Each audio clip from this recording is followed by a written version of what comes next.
Hello. Happy Thrive Thursday, Success and Fulfillment Circle family. I am so excited to be back with you today on another beautiful Thrive Thursday. And as you guys know, I have been absorbing a bunch of information at the Summit of Greatness to be able to provide you guys even more training tips and things that are going to be rolling out over these next few weeks. But today I wanted to start off with something that I was able to receive the first day that I was at the summit, and I think that it's something that we can all incorporate into our lives and business, obviously. Um, but it's something that came from Chris Lee, who is actually the person who's been training Lewis Howes, the one whose podcast I listen to and who actually does the Summit of Greatness that I attended. He's the host of it. And so Chris is like his next step up and has actually coached so many, different famous people and, a lot of people in all kinds of industries and professions, to kind of, well, he had put it as far as keys to having a bulletproof life and mindset. He's very business oriented, but from the mindset point of view of like releasing the blocks that we have to be able to get to those next steps and next levels in our business as well, right? Which is what we're here to talk about with you guys.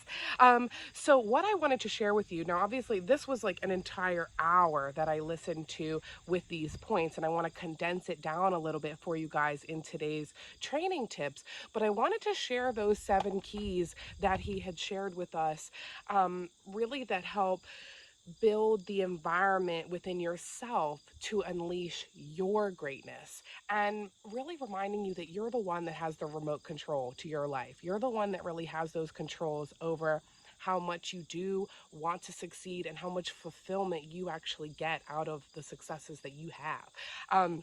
So I'll go ahead and kick it off. Like I said, I'm going to share with you these 7 keys, and I would suggest for you to write them down and maybe make some notes for yourself about the points that you find resonate with you the most. And I would love to hear any of the ones that, like I say, resonate with you, but also that you feel you really need to focus on the most right now, or ones that maybe you've heard in the past, but are kind of, catching you a little bit more today because you're realizing that that's an area that you want to work on. So the first one being, of the 7, sorry, the first one being key number 1, commit to something bigger than yourself. So you guys hear me talk about this a lot, and again, it sounds pretty straightforward, but it's really like, what is your purpose? What is your purpose in what you're doing in your business? Like, not just this day to day, I just want to sell houses and be able to make the money from it and this, that, and the other. But why? Like, ask yourself that 7 levels deep question that I've talked about in previous videos. Why are you doing what you're doing? And what do you feel your purpose is? Whether that is within your like colleagues group, within your family, within your community, but like digging deep in yourself, like what is that purpose of, you know, like what lights you up, and what do you feel like is the impact that you're trying to make while you're here? Like, what is that legacy that you're trying to obtain and to leave, right? So that's key number 1. Then key number 2 is taking responsibility. And again, this is something that we talk about a lot, but I really liked how Chris Lee had put it when he's talking about taking responsibility more for your interpretations, which was so powerful to me because we actually choose how we interpret every situation that happens. So he gave a really good example of like, if somebody flips you the middle finger, he chooses in traffic, if that's what he sees, to interpret it as they must have, like, their second finger, their index finger must have gotten stuck. They were trying to give me the peace sign, so I'm shooting up the peace sign back to them. And I thought that was a really powerful example because it does actually show that we choose how we react based on how we decide we want to like absorb the interpretations of what happens around us. And you need to take responsibility. I know for me, like, I feel like we all need to take responsibility for how we receive that information and how we actually interpret things, instead of, taking exactly what happened for, like, that must be the way that I interpreted it, must exactly be how they meant it for me. No, you choose if you want to interpret it in a happy, peaceful, productive way, and how you move about your day from that point. So really taking responsibility, but taking responsibility for those interpretations, I think, is a powerful, important reminder.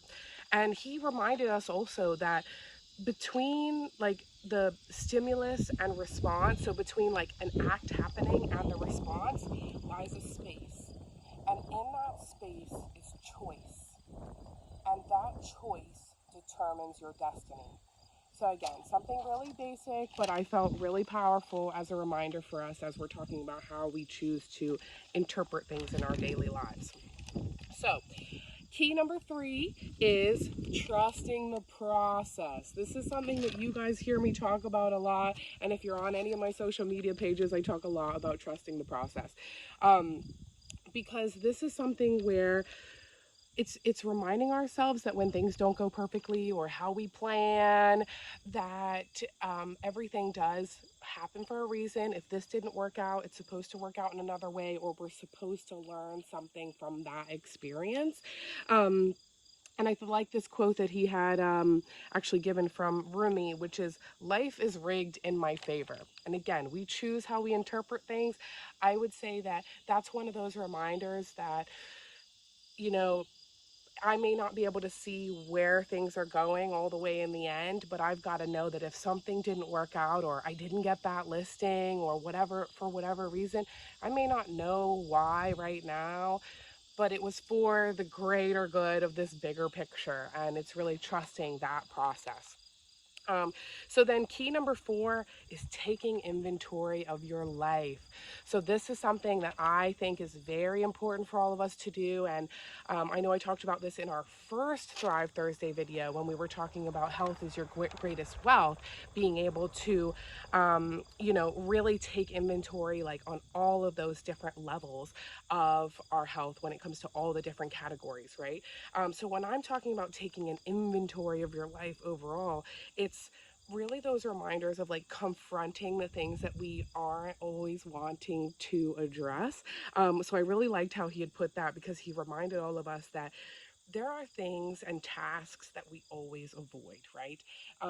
But if we really need to confront what we are not confronting before it confronts us.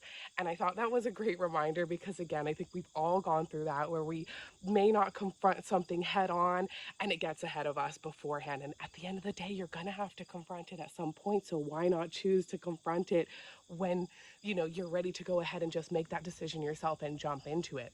Um, and again, I think taking an inventory of your life was a great reminder too. We talked a lot about, like, your mental health is directly affiliated with your emotional intelligence and how you are able to handle or not handle situations that happen in your life and business every day.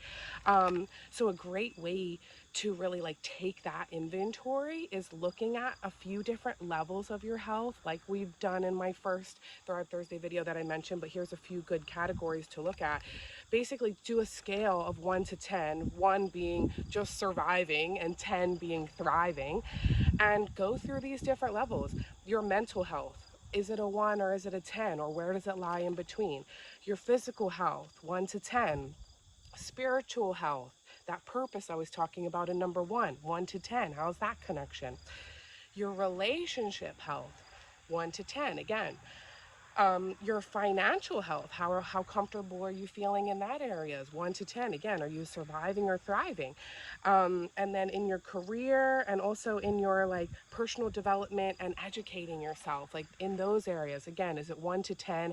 And when you actually take an inventory of your life in that way, you can look at it and see, like, are there any gaps of what is actually important to me? And why are certain segments of my life on the lower scale and some are on the higher scale? Are there things that I am not confronting or taking head on that are in those areas, and then you can actually do something about it and say, all right, well, what am I committed to on this list, and then what is my plan of action? Because if we don't create a plan of action, we're just going to keep going through things the way they have been every other day. So again, I think that's why it's so important to really take that inventory on our life, as just a great way to like really take hold of life in that way. So then key number 5 was integrity. So again, just honoring your purpose and your agreement. So it kind of circles back to number 1. But integrity, just being a person of your word, and living in your values and principles. But you can only really do that if you're honest about yourself, honest to yourself, sorry, about what those values and principles are. So I would suggest to you to write out 3 to 5 values or principles right now on a piece of paper, get it out. 3 to 5 sacred principles that you want to live by every single day. And I would say if you write those out and it's something that you decide to just pin up on your office wall or on your bedroom door or something like that that you can see regularly, it's a great reminder. And again, having integrity, we talk about things like that in our life and business a lot, but it's so much easier when you've reminded yourself, like, what are my values and principles? So, how do I hold on to those if I don't really know and remind myself what they are? And I'll go ahead and share with you when I did this exercise. For me, my sacred principles are keeping my word, striving for progress, communicating with peace and kindness, using my words impeccably, and always doing my best.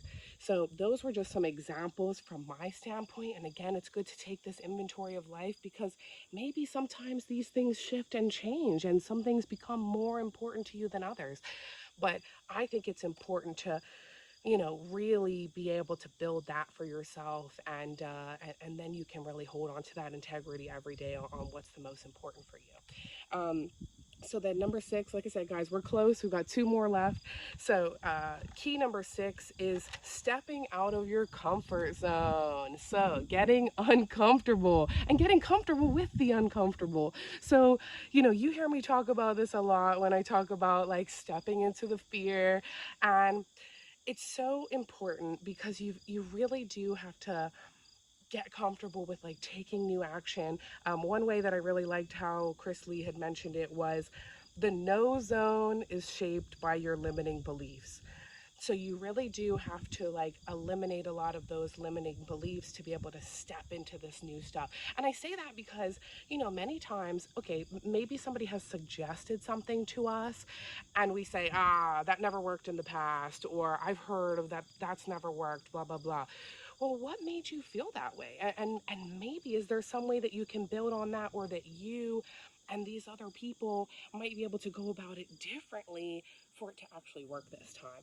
And so I say that because that's just one little example, but like there are going to be things that are presented to you that are way out of your comfort zone, but are going to be what elevate you exponentially to those new levels. For example, you guys see me here talking on video pretty regularly, right? And you would think that that's something that I've always been comfortable with. And I will share with you that it is not. If any of you want to go back onto my YouTube page and see what my first video is that I've uploaded, see how comfortable I actually looked on video that first time. You got to really step out of your comfort zone, and eventually those things will become more comfortable to you, but you got to take that leap first. So again, I think it's just a great reminder, dare to try new things, take risks, and stop saying that that's just the way I am. I think that that's a great reminder too, because some of us can be like, well, that's just the way I am, so I don't do that, blah, blah, blah. That's those limits that you put on yourself. So if you decide that's the way you are, then you're right. You're right. That is the way you are, and that's the way you're going to stay. But if you want to have further growth and have that be one of your, like, you want to change things to your next step and next level, you got to do some new stuff and you got to get out of your comfort zone.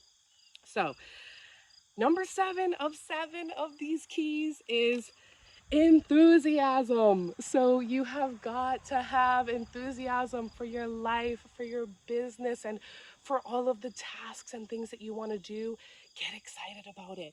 Let it light you up, and don't dull those things down, whether it be because of fear, whether that's fear of how you're going to be received in the people around you or people that are not used to seeing you do these new things. Because, like I say, I'm telling you guys to step out of your comfort zone. And some people might not always be comfortable with that or be, you might be worried about how that's going to be received. And I need to remind you, you just got to come at it with that enthusiasm and confidence and just knowing that everything's going to work out.